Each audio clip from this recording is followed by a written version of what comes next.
शुरू करने से पहले चलो ब्रश अप कर लेते हैं जो भी हमने बिल्स ऑफ एक्सचेंज में लर्न किया। हमने देखा कि बिल क्या होता है, डिफरेंट टर्म्स यूज,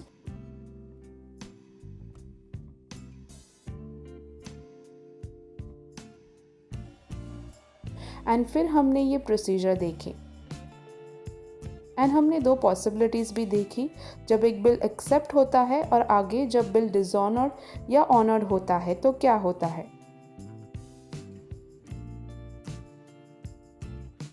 एंड जो भी अकाउंटिंग एंट्रीज हमने देखी वो ड्रॉवर के पर्सपेक्टिव से देखी। अब हमारे पिछले सेशन के एंड में हमने कहा था कि अभी दो और पॉसिबिलिटीज बची है एंड ऑल्सो मिस एनी उसके बुक्स में कौन सी अकाउंटिंग एंट्रीज रिकॉर्ड करेगी। तो क्या आपने सोचा उसकी अकाउंटिंग एंट्रीज के बारे में? अगर नहीं तो टेंशन मत लो, हम ये सेशन में डिस्कस करेंगे। So if you have any doubt, any queries, you can always ask us in the comment section below. And if you like this session, then do share it with your friends.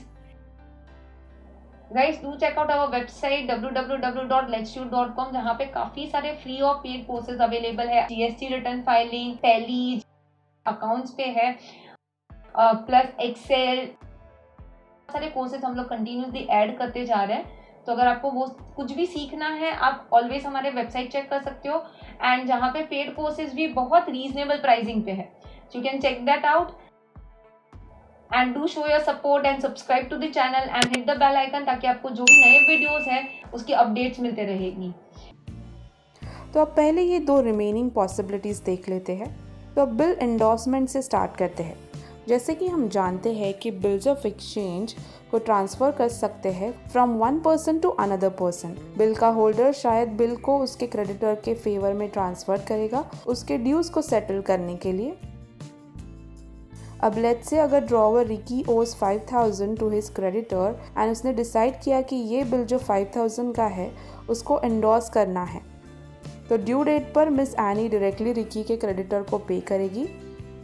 इसका मतलब ये है कि he is transferring the assets by reducing the liability towards the creditor.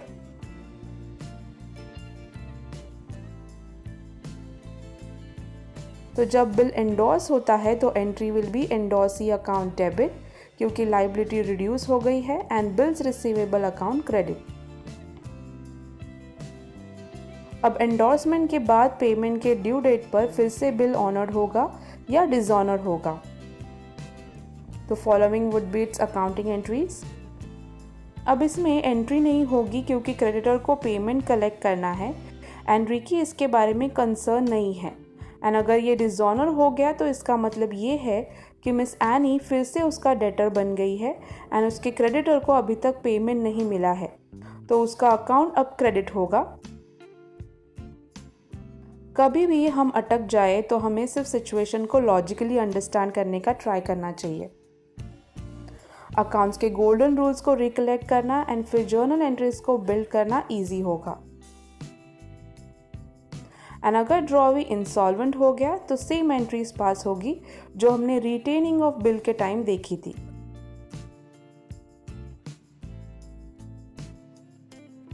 And अगर any को और time चाहिए payment करने के लिए एंड एक बार बिल रिन्यू हो गया तो सेम एंट्री पास होगी जो हमने रिटेनिंग ऑफ बिल के टाइम देखी थी।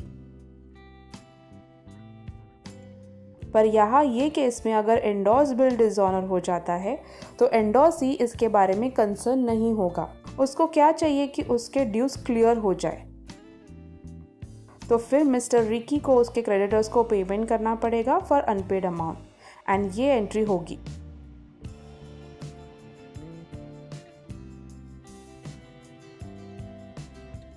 तो अब हमने सब डिफरेंट सिचुएशंस को देख लिया जब बिल एंडोर्स होता है।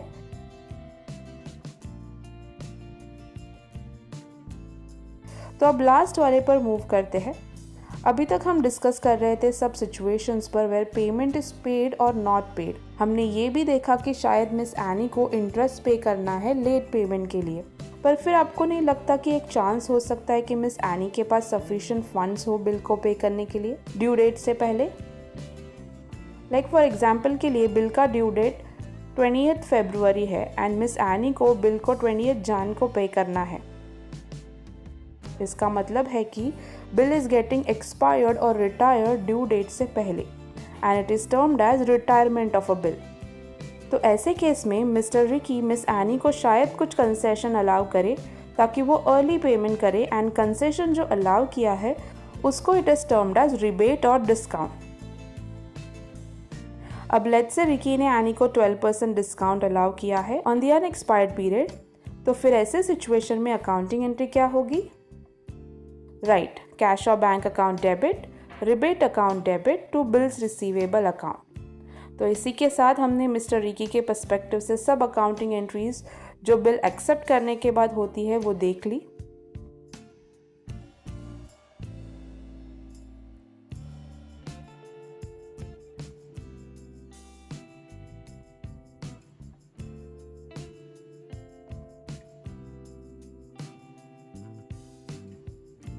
पर अब चलो मिस एनी के पर्सपेक्टिव से देखते हैं ये सब सिचुएशन में उसने क्या अकाउंटिंग एंट्रीज रिकॉर्ड की होगी।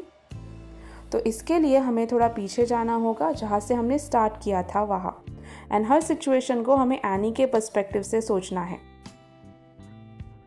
टेंशन मत लो, ज़्यादा एंट्रीज नहीं है, ऑलमोस्ट एंट्रीज सिमिलर है, हमें सिमिलर लॉजिक अप्लाई करना है। तो चलो शुरू करते हैं वहाँ से जहाँ से उसने गुड्स परचेज किया है। तो उसके लिए एंट्री थोड़ी चेंज होगी। लाइक जब रिकी ने गुड्स सोल्ड किया था तो उसने एनी को डेबिट किया एंड सेल्स अकाउंट को क्रेडिट किया, पर एनी के लिए ये परचेजेस है तो वो परचेज अकाउंट डेबिट करेगी, एंड उसके लिए रिकी क्रेडिटर है तो रिकीज अकाउंट क्रेडिट होगा। गुड्स परचेज करने के बाद नेक्स्ट है उसने बिल को एक्सेप्ट किया जो रिकी ने ड्रॉ किया था, तो एंट्री क्या होगी? एनी के पॉइंट ऑफ व्यू से सोचो। राइट, एंट्री है रिकीज account debit to bills payable account. तो ये सब पॉसिबिलिटीज में मूव करते हैं जो बिल एक्सेप्ट करने के बाद होती है। यहाँ हमारे केस में ड्रॉवर ने बिल को रिटेन किया है। मिस एनी के बुक्स में कोई एंट्री रिकॉर्ड नहीं होगी क्योंकि वो कंसर्न नहीं है एंड उसके अकाउंट को अफेक्ट नहीं हो रहा है। यहाँ ये केस में जहाँ बिल रिटेन हो रहा है उसने ड्यू डेट पर पेमेंट किया है, मतलब बिल इज ऑनर्ड, तो बिल्स पेएबल अकाउंट डेबिट होगा क्योंकि उसकी लाइबिलिटीज रिड्यूस हो रही है, एंड कैश और बैंक अकाउंट क्रेडिट होगा। अगर उसने बिल को डिस्काउंटेड किया तो ये एंट्री होगी।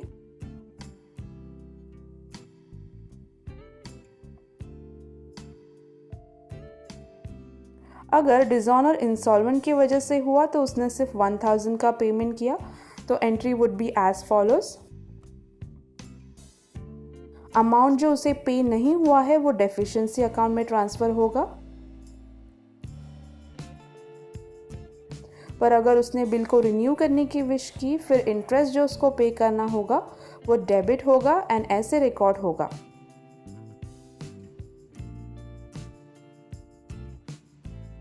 पर इन केस अगर उसने पार्शली पेमेंट किया तो ये एंट्री होगी, एंड बैलेंस अमाउंट के लिए उसको नया बिल रिसीव होगा एंड ये एंट्री होगी। तो अब दूसरी पॉसिबिलिटीज पर मूव करते हैं जो है bill is further endorsed, discounted और sent for bank for collection. अगर कोई भी बिल ऑनर्ड होता है तो ये एंट्री पास होगी, एंड कोई भी बिल डिसऑनर होता है तो यही सेम एंट्री पास होगी जो हमने ऑलरेडी रिटेनिंग ऑफ बिल के टाइम देखी थी।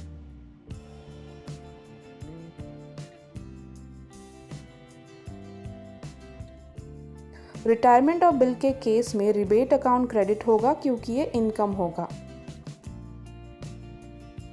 तो इसी के साथ सब अकाउंटिंग एंट्रीज देख ली ड्रॉवर और ड्रॉवी के पॉइंट ऑफ व्यू से।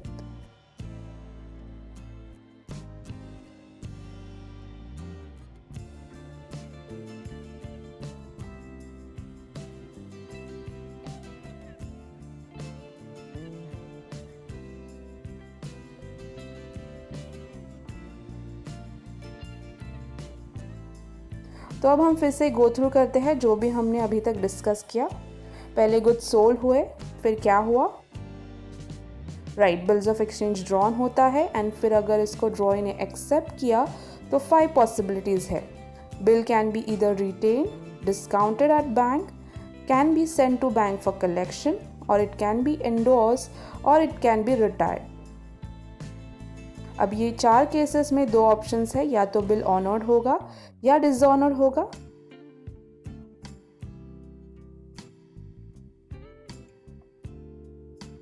पर रिटायरमेंट ऑफ बिल के केस में बिल ड्यू डेट से पहले ऑनर होता है। आप लोग पॉज करके देख सकते हैं एंड ये चार्ट को रिवाइज कर सकते हैं।